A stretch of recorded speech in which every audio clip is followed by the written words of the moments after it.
Shalom and welcome to the Fan's Perspective. My name is Eliana Piepsh. I'm a former IDF combat commander and a diehard Commanders fan, and today we are continuing with breaking down each division in football and seeing how they did in the NFL draft. So today we're going to be going to the NFC South. This is an interesting division because they were not very good last year. Carolina won it with a below 500 record. But it was very competitive because obviously if everyone's below 500, they're just going to be closer than a team, let's say that's 12-4, who's going to have a little bit more elbow room between the rest of their division. There were a lot of drafts here in this division that I really liked. Some a little bit more, some a little bit less. There was, overall, I think all of these teams got significantly better. So without further ado, let's just start it right up. All right, we will go alphabetic order. So we're starting off with the Atlanta Falcons, and they select with their first pick, which ended up being in the second round because of their trade last year, moving up with the Rams to get James Pierce. They no longer have a first-round pick. And they select Avion Terrell, brother of their star cornerback AJ Terrell, who was drafted in 2020. And here we are 6 years later with his brother, also a secondary player, getting drafted in the second round. This was just a really great story because you don't get to see that every day. Every now and then you get two brothers who are on the same team. I think the Watt brothers, you had TJ as an edge rusher, and then I think one of their brothers was a fullback. They were on the field for a little bit. And now that I mentioned that, I think the Hayward brothers were also both on the Steelers together. But either way, normally there's not as much bloodlines in football as there are in other sports, like hockey, for example. I can think of a lot of different examples of two brothers both playing in the NHL. So this is a little bit more unique, and not only that, they're both on the same team and they played the same position. So it's just an awesome story, and I hope for both of them that it works out really well. So diving into Avion Terrell, he is an extremely talented player. He is a 2-year starter with Clemson, and he is always around the football. So a couple years ago, he had 12 pass breakups and 2 interceptions. This past year, he had 9 pass breakups and forced 5 fumbles. He's an aggressive, in-your-face cornerback. You're going to hear of some corners who maybe don't want to get their hands dirty and don't want to stick their face in the mud. This is not that player in Avion Terrell. He wants that action. He's all about it. He's all about that physicality, similar to his brother AJ, and I think he could be a really good player in this league. Now, what he has is a lot of short area quickness. He's got oily hips. He's really good in and out of his breaks, and he's competitive at the catch point. That's what you want from your corners. You want them to be competitive. They have to be insanely competitive because it doesn't matter if they let a 50-yard bomb over their head. They got to be able to get back up there in that next play and think they're going to win. So I think he's got maybe a little bit of that irrational confidence, but he's just a gritty, in-your-face guy. He's going to try and scratch and claw his way to the football and to make an impact on his team. Now, the negative with him is that he doesn't have amazing explosiveness, and he doesn't have great long speed. So at his pro day, he ran a 4.62, which is on the low end of 40-yard dashes. He said that he also pulled his hamstring, so maybe that's a little bit why it wasn't as good a number as he wanted to be. But with cornerback, the 40-yard dash and the length are two huge pieces. So he only has 31-inch arms, which is not very long. He's only 5'11", so not quite as big as his brother. And if you couple that with a very subpar 40-yard dash, that kind of raises some red flags. Now, in response to that, he's active around the football, has a lot of ball production, and he's really good in that short area of the field. He can recognize routes, and he's really good in that sense. He's not good in everything. He's not a complete player. That's why he was available in the second round. But if he can be your nickel, who's just feisty and in there, and plus he gets to play with his brother, I think that's a pretty good combination. Next up, we have Zachariah Branch, who's just this quicker than fast, but also really fast receiver who's very small. He's like 5'8.5". He's under 180 pounds. He's got tiny sub 30-inch arms, so not a lot of arm length. And he ran a 4.35, so that doesn't matter all that much. He is an explosive returner in the punt game and in the kick return game. He played for USC for a few years before this past year, and then he transferred over to Georgia. All of the talk is that he's a really competitive guy. Was in the film room trying to be his best self, and that is great. He has elite change of direction, elite explosiveness, and also elite top-end speed. So all of that is great.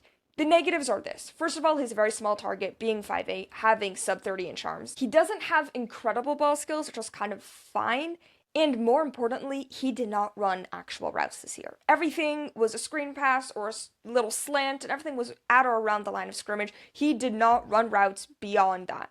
And not only is that concerning, but also the few routes that he did actually run down the field were not very good, were not very precise and up to par how the NFL needs it to be. So all of that is alarming. This is not a player who I wanted. He was one of my overrated players. Now, there was talk about him in the second round. The fact that Atlanta got him in the third round is better, but it's still too early for me. This, I think, is a gimmick player. Maybe he turns out to be Marvin Mims, but Marvin Mims is not worth a third-round pick. Sorry, Marvin. He's good in a role, and he's explosive, and he's going to break a few plays for big yards, and maybe he'll be a really good kick returner. But I do not think this is someone you can consistently count on to be a receiving threat. And with the third-round pick, you would probably expect that player to be a receiving threat. Next up, we have Kendall Daniels, who they selected in the 4th round. Now, this is kind of my, Sonny Styles light. If Sonny Styles was not as good a player. So he's got similar size, he's 6'5", he's 240, in Kendall Daniels, so that's all good. Now, he ran a 4.76, and the reason why Sonny Styles went 7th overall and not in the 4th round is because Sonny ran a 4.46. Daniels jumped 29.5 inches, which is not good, really, at all for a linebacker, and Sonny jumped 43.5. That's almost 50% more. Both of these players weigh around the same. They're both in the 240s, but obviously Sonny Styles is the better player, which is why he got drafted. But even though I'm a Commanders fan, I'm not just going to go and wax poetic about Sonny Styles. We're here to talk about Kendall Daniels. So because of that size, he has plus coverage ability. He can kind of shade tight ends and running backs and give you enough there. He's a very good blitzer, plus blitzer, knows kind of when to time it, and is a very aggressive player. Now, where his deficiencies are, he's not very good getting off of blocks and being aggressive. He's not a very good tackler. So even if he does get off blocks, he doesn't always wrap up. And he has trouble kind of recognizing route patterns and where to fit himself in. So this is why he's more of a project. He does have the talent. He doesn't have quite the explosiveness, but there's still not many 6'5", 240-pound beings who can run 4.7 and have the athletic ability as he does. So Atlanta does target linebacker another time in this draft. We'll get to that in a little bit. But this is a player who, at the 4th round, might have been a little bit high, but I see the vision with this pick. Now with their next pick, they select defensive tackle Ontario Thomas. This was an interesting player. He does not have much of any production at the college level. He has 14 starts over the last 2 seasons, 4 tackles for loss, and 2.5 sacks also in the last 2 seasons. That is not great production. He's 6'1", so on the shorter side, but 305 pounds, so that's pretty good size for someone that weight. Now, the plus for being a little bit shorter on the defensive line is you win the leverage battle. Most of your opponents are going to be 6'3" and higher, so because you have a lower center of gravity, it is kind of harder to push you. Now, his pros is he's a really twitchy player, and he's really good explosiveness and closing speed. So if he's able to kind of get off of that initial blocker, he can really close on a running back in the next gap, and that's really impressive for someone that size. Now, his negatives, not surprising, is that he can get bullied for sure by double teams and even by a bigger, stronger offensive guard, because first of all, he hasn't played that much, and he's not that big of a defensive lineman. And in addition to that, he does not have great get-off, so that kind of already starts him off at a disadvantage.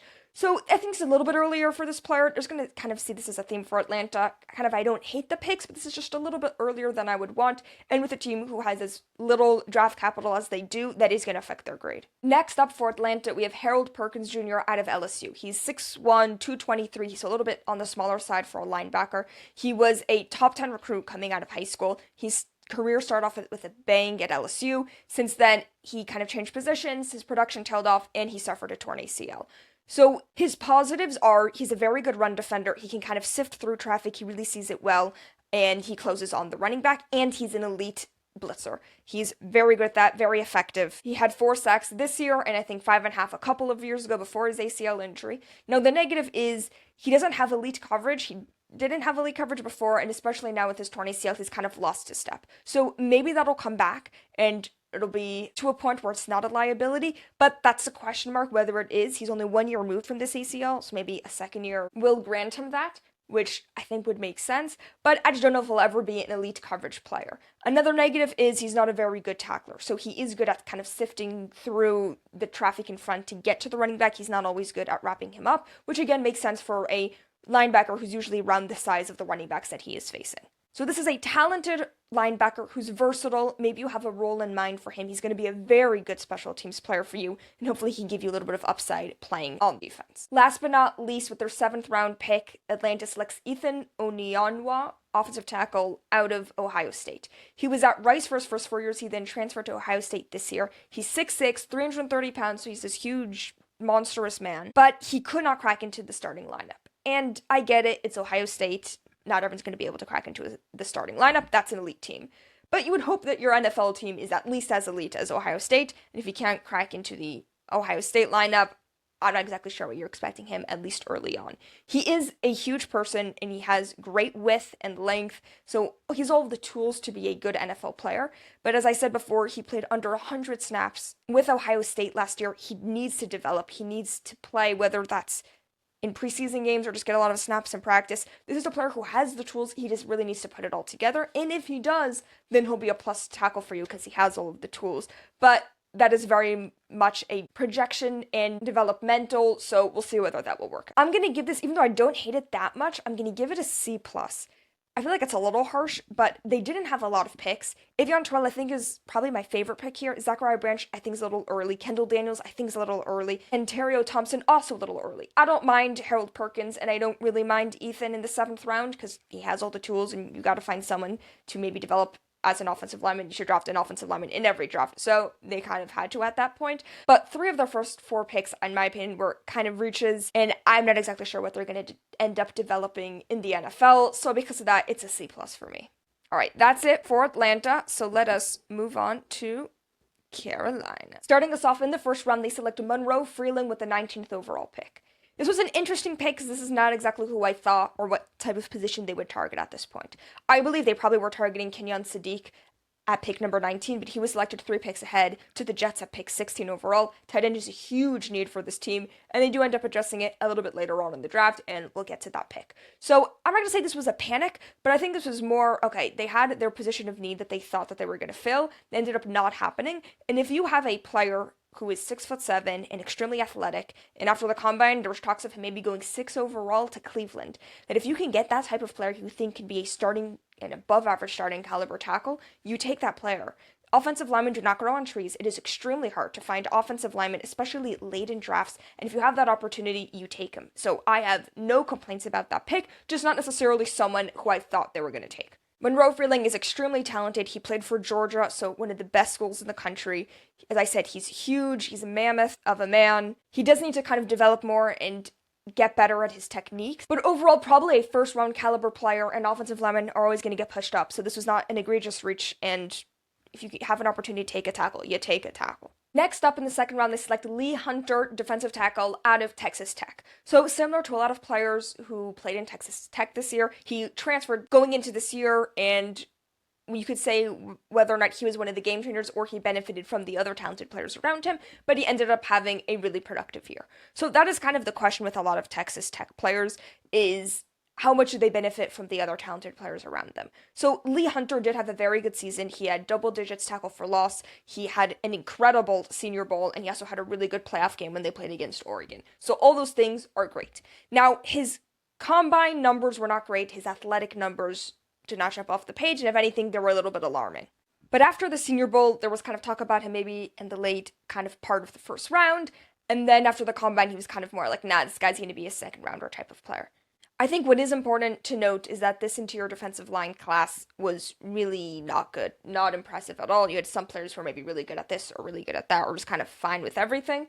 You didn't really have the stars. So teams just kind of pushed up interior defensive line up their board, even though maybe there wasn't a guy who was worthy of a first round pick, or a lot of these interior linemen went early in the second round. Maybe they weren't exactly worthy of that pick, but that's just the nature of the NFL. So this is a player that you can match up with Derrick Brown on the inside. If you had a talented front in Texas Tech, just wait until he comes to Carolina, where you have Derrick Brown and you have Jalen Phillips at edge, and Nick Scorton and Princely Amun Mielin. I don't know, but those 2 picks from last year, and I think this is a really talented front, and he can add himself into that, and hopefully this could be a really productive group for them. Next up, Chris Brazzell out of Tennessee. This is not my guy. So if Zach Branch was like, probably not my guy, wasn't a fan, but Chris Brazzell is really not my guy.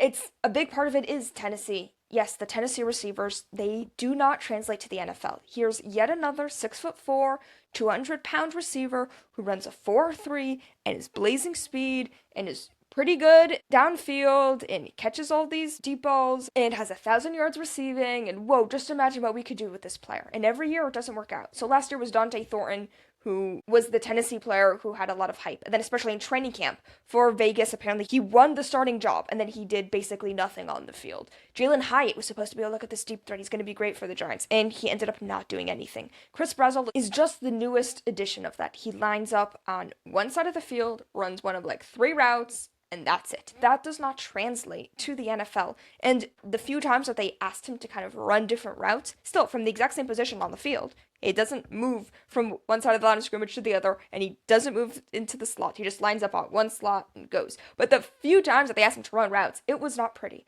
So this is just not a receiver I would take a chance on until like the 6th round, when I absolutely have to take a chance on a guy who's 6'4" and runs a 4.3. But not my type of player. Now, the good news for him in Carolina is he doesn't have to really be a number 1 or number 2. They're just hoping he's kind of the deep threat number 3, because they have Tedorola McMillan and they have Coker in the slot. So, also, Xavier Leggett's all on the team. So he's a 3 or 4. Maybe he beats out Leggett and becomes the 3. So that's the one positive, is he doesn't have to kind of be a starting receiver for this team. But not a player who I like at the spot.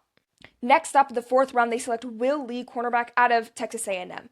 This is a player who I would say is a little bit similar to Avion Terrell. He's 6'1", he's a little bit lighter, he's like 190, but he's an extremely physical corner, he's an extremely competitive corner, and he's always around the ball. So 2 years ago, he led the team with 10 pass breakups. He also had 2 interceptions and 1 he returned for a touchdown. This past year, he had 8 pass breakups. This is a guy who's always around the ball and is competitive and is really good kind of when the ball's in front of him, and with more shorter routes. He doesn't have the long speed. He runs a 4.5, and as I said before, speed with corners is extremely important. Now, in addition to his subpar 40-yard dash and his subpar speed, he also doesn't do a great job in zone coverage. He was asked to do both, but it's kind of hard for him to kind of anticipate route combinations and to read the field. He's much better just in man, and just have his one-on-one battle that he has to focus on. So the good news is man coverage is a lot more important, and that is kind of the skill that, if you have that, makes you irreplaceable in the NFL. The negative is if you combine that with a slow 40, I'm not sure how much the Carolina Panthers are going to trust him to really go out there and go one-on-one with a receiver who's probably going to run faster than him. Now, in certain situations, and maybe if certain coverages where he has safety help over the top, he can probably be a good corner and they can find a role for him. But he's not just a plug-and-play player. He needs to fit a scheme that's really going to help him out at the next level. Next up, Sam Hecht in the 5th round. I loved this player. Washington needed a center, and I thought he was going to get to us, and then I saw Carolina was ahead of us, and then I started to stress. I think we selected 2 picks or 3 picks before Washington, so he is off the board here in the 5th round for Carolina. This is a great pick. This is a position of need for this team, and this is a player who I think can come and start in day 1 for you. He has very good technique. He's got good enough power. He's really good at double teams. Now, if you leave him one-on-one, he can get pushed back by bigger, badder defensive linemen, but he's a center, so more often than not, he's going to be kind of helping out and being there with double teams. He's athletic, and he can kind of get out in space in zone running schemes, and he's a very dependable, good player. He was really outstanding in the Senior Bowl and has been really good throughout this process, and I don't understand how he dropped to the 5th round, but this is great value and a starting caliber player in the 5th round. You just 10 out of 10. Go and do that every time. Now, with their 2nd pick in the 5th round, they selected Zachy Wheatley, who, again, I don't understand was there, and just great way of playing the board for Carolina. He's a 6'3", 200-pound safety who's just kind of good at everything. He's not necessarily special. He did have 3 interceptions a couple years ago, but he didn't play the same role this year and wasn't as productive on the ball. But this is a player who's very aggressive and is very willing against the run. He's going to come up from his safety spot, and he's going to come downhill and is going to try and hit that running back. He does need to play with a bit more consistent pad level. He doesn't always wrap up, but with his size and length, he's a plus player in coverage. He has good enough short area quickness, and he has good enough speed to be able to keep up. And as I said before, being 6'3" is just gonna put a lot more pressure on the opposing quarterback to really drop that ball in the bucket, because of his length and his size. There's a good chance he's gonna get there.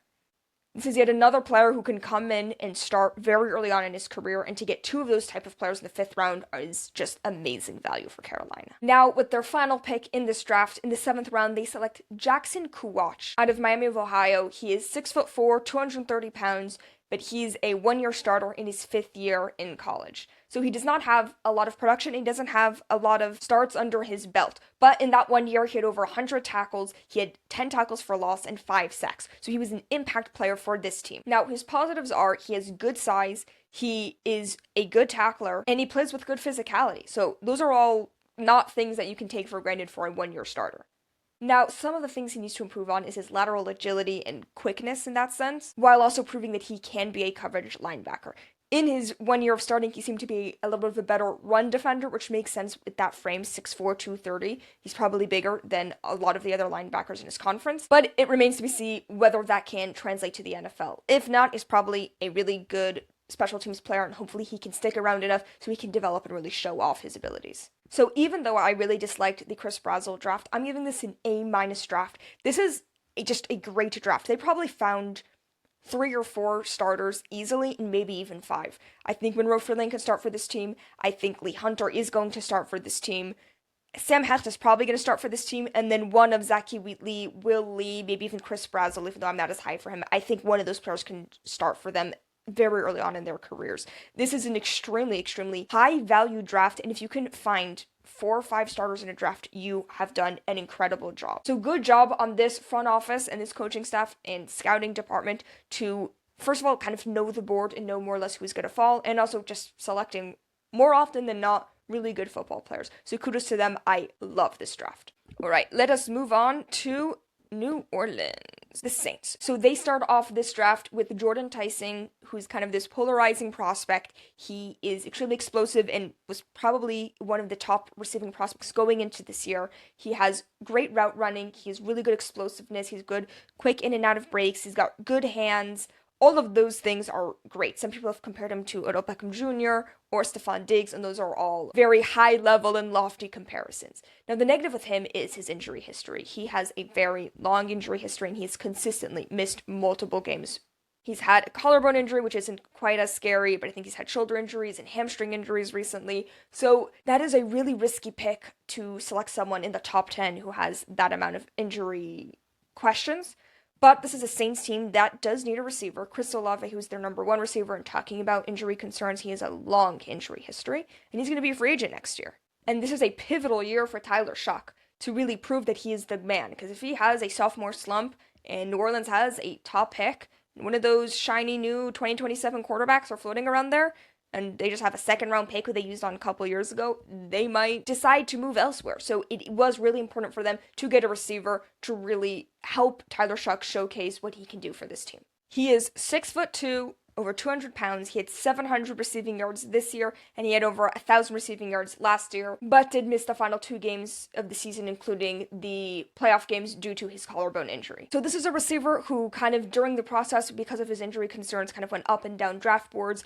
No one ever thought he was going to get out of the first round, but maybe he'd be kind of more in the 20s range. And then as the last week or two of the draft process continued, it was pretty clear he probably wasn't getting out of the top 10. There was talk about the Saints and the Chiefs and the Giants all liking him, and those were picks 8, 9, and 10, so the fact that he went to the Saints here is not surprising. Next up, Christian Miller, the defensive tackle out of Georgia. He ends up going 42nd overall and the top half of the second round. Christian Miller is just a solid player. He's not great at anything. He's not like Hayden McDonald, who's just this elite run defender, but then can't really give you much in the pass rushing game. He is kind of okay in the pass rushing game and okay in the run defending game. Well, he's more than okay. He's good in both, but he's not elite in either. And this is a defensive line that needs to improve. They have Chase Young on one end. Maybe they can get Cam Jordan to come back on the other, but they need a little bit more talent. Now, his numbers don't jump off to you. He had 3.5 tackles for loss 2 years ago and a sack and a half. This year, he also had a sack and a half, and he had 4 tackles for loss. So kind of similar numbers there in both years. But he's just like a sturdy run defender. Now, if you double team him with some really powerful guards, he is going to move. As I said before, this isn't Cade McDonald, but he can also push the pocket a little bit and give you a little bit of upside there in the pass rush. So just a really good, solid player. And as I said before, this interior class is really not a strong point of this draft. So you had to get someone probably on the earlier side instead of waiting for the later picks. So it kind of makes sense that New Orleans went in this direction. Next up, early in the third round, the Saints decide to select Oscar Delp, tight end out of Georgia. Now, he looks the part. He's basically 6'5", he's 245 pounds. He didn't end up running at the combine because he had a hairline fracture, I think, but on the field, he looks impressive. So all of that is good, and he was the player to basically replace Brock Bowers on that Georgia team, and yet it never came to fruition. He never had more than 300 receiving yards and 25 receptions in a season. Like, dude, this is a Georgia team that had their whole offense built around Brock Bowers. If they thought you could do anything similar to what he did, they just wouldn't have changed their offense, and they just would have funneled the offense through you. But they didn't, and now year after year, he doesn't have the production. So he has all the skill and all of the talent to be a game breaker. And maybe it was subpar quarterback play. Maybe it was the offense wasn't tailored to him.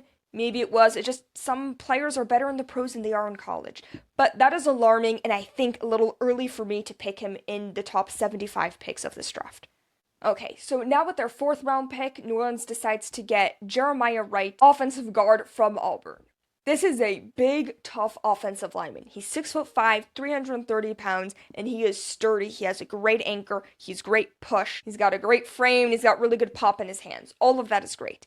Now, the negatives are, and this will be familiar to you if you've listened to my previous episodes, with offensive linemen later in drafts, it's in either or. Either you have kind of the strength and the power to hold up, and maybe even the size, but you don't have the athleticism, or you have the athleticism and the tools, but you don't necessarily have the strength yet. So he is on the side of, he has the size, and he has the strength, but he doesn't quite have the athleticism to be what you would assume at this point to be a special prospect. He doesn't have great hands, which means he does have some room to develop, and the moment he kind of gets moving, he is a lot less accurate, and you can see he kind of panics a little bit. So this is an offensive lineman who, in certain schemes, can be really good if it's kind of just more straightforward in between the tackles. The moment you run some outside zone and he has to move, you're going to have a little bit of trouble.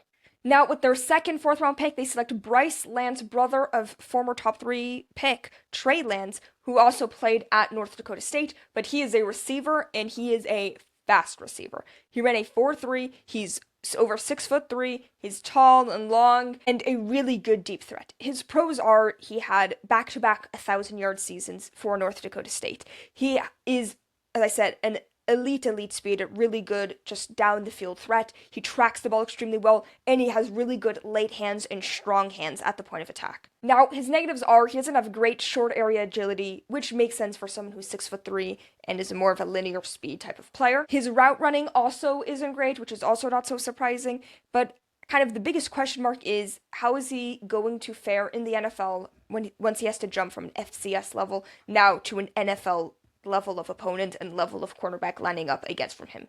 He is used to being the fastest guy on the field, and he's used to being able to just blow past corners. Now, he's going to be able to blow past some corners, but by blow past, I mean, okay, so this guy ran a 4.43 and you ran a 4.34. You're going to be faster than him, but not by more than a couple of steps. And there's some corners here who are going to be faster than you. So this is a huge jump, and I think that kind of explains why he dropped to the 4th round. He does have production, as I said, he has all of the tools, and he's shown it on the field. Just the question is, can that translate to the NFL level? Up next in the 5th round is Lorenzo Styles Jr., the older brother of Washington 1st round pick, Sonny Styles. So he's another athletic freak. He ran a 4.27 40-yard dash. He's over 6 foot, he's over 200 pounds, but he's new to the safety position and he's new to the defensive side of the ball. He played receiver at Notre Dame to begin his collegiate career. He then transferred to Ohio State and made the transition to defense and to safety. His positives are he obviously is extremely athletic, and because of that is probably going to be a really good special teamer for you early on. He's also pretty aware in the field, which makes sense, being that he played the game from the other side of the field, and with his father being a former NFL player, that he has good field awareness and kind of understands route combinations and what the offense is looking to do. Now, his negatives are, again, not surprising. He's not a great tackler. He's new to this defensive thing, and so he's not used to tackling. And something that's a little bit surprising is he doesn't really get his head around when he's getting targeted. You'd think for a receiver, he'd kind of, if he's kind of running upfield with an opponent that you would probably think his receiver instincts kick in and he looks up for the ball, he doesn't really do that, so because of that, he doesn't really have a lot of ball production. Another negative is he doesn't really trust his eyes, so he doesn't really diagnose what's happening in front of him and then just go straight for the ball. He takes him a little second, so sometimes he's a step or two late, but all of this makes sense with a player being new to this defensive side of the ball. He is extremely athletic, he obviously has good ball skills. The question is, can he make all these transitions, and is he going to be able to buy himself enough time being what I would assume a plus special teamer? Next up in the 6th round, Barian Brown out of LSU. I'm not going to talk so much about his receiving abilities because that's not why they drafted him. They drafted him because he is an electric kick returner. He had 6 kick returns for touchdowns over his collegiate career. Now, he is just 5'11" and just under 180 pounds. So not necessarily the biggest, baddest receiver you'll ever see, but he does put up a fight in contested catch situations. Now, that doesn't necessarily mean he's always going to come down with the ball, but at least he tries, because there are some receivers who are bigger than him who try a lot less than he does.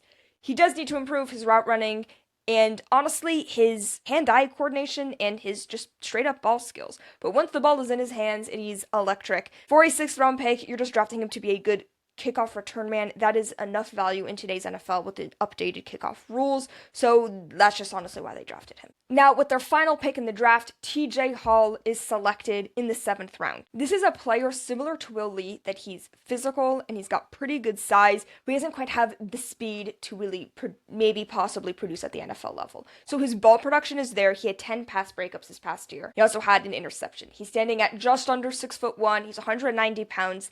And again, he has shorter arms. He only has 30-inch arms. And he ran a 4.59. That is not what you're looking for in a cornerback. Now, what he's good at is he's competitive. He's going to be a good press man cover corner. He's going to get his hands in the face of that receiver, and he's going to be competitive throughout the route. The negative is he does not have the speed to keep up with that receiver, and also he just kind of plays one-on-one with the receiver and looks at him and doesn't really look back at the quarterback to see when he's going to release the ball, which is why he has so many pass breakups and not many interceptions. Another pro to his game, which is not talked about enough, is he's an elite run defender. He's going to get off that receiver, he's going to shove him aside, and he's going to get to that running back no matter what. For a 7th-round pick, I don't hate this at all. Maybe you can find a way to kind of overcome the speed deficiencies, because he's a really talented player in almost every other facet in the game. But for a corner, that is just a huge, huge question mark, so taking a 7th-round flyer on that is pretty good business. So that's it for the Saints draft. I think I'm going to give it a B. It's just kind of a fine, it's a good draft. Jordan Tyson, if he doesn't get injured, is going to up this. If he does get injured, is going to lower it. Oscar Delp is a huge question mark. Christian Miller, just kind of, you know what you're going to get. Bryce Lance, I think, could be a really good player. And then you just kind of have the day 3 guys who are either going to find their role, or maybe possibly develop into the future to become plus starters. And you have Jeremiah Wright, who, if they plug him in and their system fits him well, should be a really good player for them. All right, moving on. Last but not least, Tampa Bay. These Bucs. They just had a great draft. Starting us off, Reuben Bain Jr. somehow falls to 15. I do not understand. I was not one of those people who was scared by his sub 31-inch arms. That didn't scare me. I looked at the tape and I saw him with his T-Rex sub 31-inch arms beating up on tackles with 34-inch arms. That was not a problem. He has elite power. He has great bend, but his just bull rush and his strength is something you do not see every day, especially in the college football game. Just go back and watch that Miami playoff ride. This man was just wrecking havoc. It didn't matter who it was. Didn't matter if it was Notre Dame. Didn't matter if it was Ohio State. Didn't matter if it was Indiana. It did not matter. This man was producing. This man was making impact plays. He's going to be a very, very good run defender in the league, and hopefully he can get you close to double-digit sacks a year. Now, that might not be the greatest thing to ever. It's not going to be the shiniest thing you've ever seen in your life, but that is a really good player. There's so many edges here now in the modern game who just are focused on speed and bend and to just kind of get on the edge and to just quickly pressure the quarterback. And now that's great, but if you cannot stop the run, teams are, as we can see, and what's happening, or especially over the last year, is that teams are now going to a more 12 personnel, 2 tight end sets, and just getting bigger bodies there, and they're just bullying that opposing defensive front. So if you can get a Reuben Bain here, who's great on the run side of things, and can give you plus production as a pass rusher, that's everything you want. Tampa Bay got a steal here, selecting him with the 15th overall pick. Now, in their second round, I think they reached a little bit for Josiah Trotter, who is the linebacker out of Missouri. He's 6'2", 240, he's kind of that old school type of linebacker, and that is what he is. He's not extremely athletic, but he is a thumper. He's going to come downhill, and he's going to blow up your running back, and he's probably going to push your offensive guard around a little bit while he's at it. This is a physical linebacker, but he does not have the athleticism and he does not have the coverage ability to make a difference on passing downs, and I'm scared he's actually going to be a liability in that sense. So I don't know if you're going to be drafting a maybe 2-down linebacker in the second round. First of all, linebackers are not that valuable a position, and if you are going to draft a linebacker high, like Washington did, he better be special. Now, he's a great run defending linebacker, but he's not special in coverage. If you have him out on the field on early downs, I think teams are just going to take advantage of that and match him up against their special running back or their really athletic tight end, and I just don't think it's going to end well. Now, on 3rd and 2, He's going to fill that gap, and he's going to hit that running back, and he's not going to let him get an extra yard. But is that really worth the second round pick? I think this was a little bit early, but I really love this draft, so yeah, it's fine. Next up, Ted Hurst, one of my draft crushes. They select him 84th overall. I low-key wanted Washington to get him at 71, but it is what it is. He came from Georgia State. He's 6'4", ran a 4.4 40-yard dash, had over 1,000 yards receiving this past year, and he's really good as a deep threat. As I said, with that 4.4 speed, especially in a smaller school, running that speed is going to get you open deep. That may not translate quite as much in the NFL, but he's a very good deep ball receiver. He also has surprisingly good short and intermediate agility. He's kind of quick, which does not usually happen for a 6'4" receiver. He has really good hands and is just a really good player all around. I think if this player played in a big school in the Big Ten, the SEC, or something like that, he would probably be a first-round pick. Instead, it is a question, will he be able to jump into an NFL lineup and really be able to produce? And that is a legit question, but I'm willing to bet on those traits. I love the player. Next up, 4th round, Keontae Scott. How is this man still here? He's 5'11", 193, and he has the mentality of a linebacker. And not only is he extremely tough, but he also ran a borderline 4.2 or 4.3 40 in his pro day. So he's explosive as heck, he's physical as heck, and this team just got a steal in Keontae Scott. He gets to team up with his former teammate Ruben Bain. Well, the two of them just wreaked havoc on opposing offensive lines and just stopped the run, and they're going to be able to do that again at the NFL level. His stat line this past year was crazy. He had 13 tackles for loss. This is a nickel corner / safety. He had 5 sacks, 2 interceptions, both returned for touchdowns, 5 pass breakups. He had 2 forced fumbles and 64 tackles. That's the kind of production you want to see. Now, his positives are he's a great, elite blitzer, as we see with those 5 sacks. He gets home a lot. He is really athletic, so he has the long speed, as we saw from his 40-yard dash. He also is really sudden, and he can change directions really quickly, so he's really good at mirroring the opponent. In addition to that, he's a great tackler, and just has great mentality, and I just think he's going to be a really good player for this Tampa Bay team. Now, his negatives are sometimes he can't really read the play developing in front of him. It's hard for him to kind of match route concepts. And this negative, which is also kind of a positive, is he's just so aggressive as a pass rusher that sometimes he just kind of over pursues. But I think you take that negative with the positive of being one of the best blitzing safeties in this class. Just a really great pick, an absolute steal, and I just love teaming him up with Ruben Bain, and good luck running on the two of them. Now, with their 5th pick, they select 6'5", 310-pound DeMonte Capehart out of Clemson. Now, he's not started a ton of games for Clemson, which, again, makes sense because there are a very good program. But oh my lord, this man can stop the run. He does not move. You can try and double team him.